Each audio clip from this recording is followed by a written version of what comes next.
आमरस बनवण्यासाठी आपल्याला काय काय साहित्य पाहिजे ते बघूया.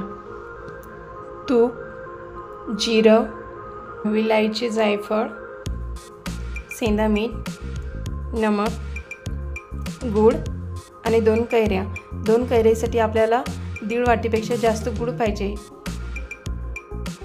आमरस बनवण्यासाठी मी पहिले गॅस ऑन करते आणि पाणी ठेवते. आपल्याला ज्या 2 कैऱ्या आहेत आपल्या त्या उकळून घ्यायच्या आहेत. पाण्याला उकळून कैऱ्या त्याच्यात उकळून घ्यायच्या. कैरी छानपैकी उकडलेली आहे. मी काढून घेतली पाण्यातून. बघा किती छानपैकी झाली दोन्ही पण. आता आपण याचं गर काढून घेऊया आणि आता हे असे याचं पण गर काढून घेऊया. असे चिरून घ्यायचे मस्तपैकी. ते काढून टाकायचे.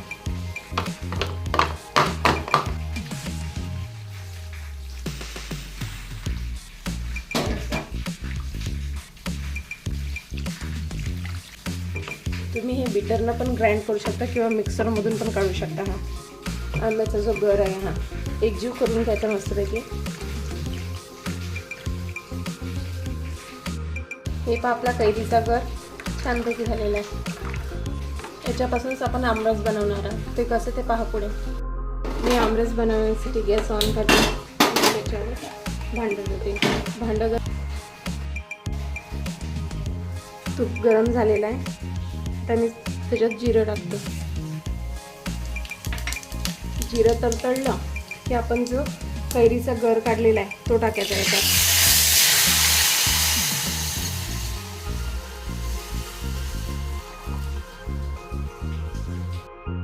आता या गराला आहे ना उकळी द्यायची आहे.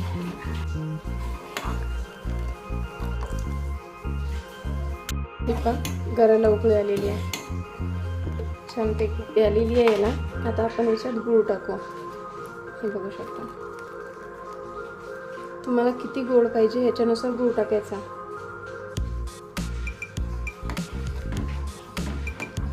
तुम्ही याला मस्त लाईट येलो कलर येण्यासाठी हळद टाकू शकता.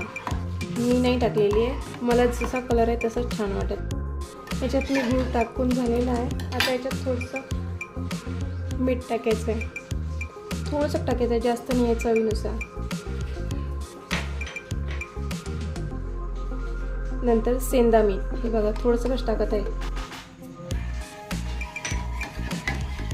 आता 3 ते 4 मिनटं फक्त शिजू द्यायचं आणि गॅस नंतर बंद करून घ्यायचा.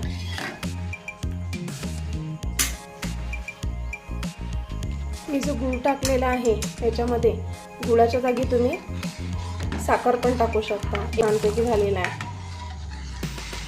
हे 2-3 मिनटं शिजू द्यायचं आणि नंतर गॅस बंद करायचा. विलायची आणि जायफळ पावडर टाकायची याच्यात. फिरून घ्यायचं आहे मस्तपैकी. हे बघू शकता आपला आमरस तयार झालेला आहे. बघा किती छानपैकी दिसत आहे.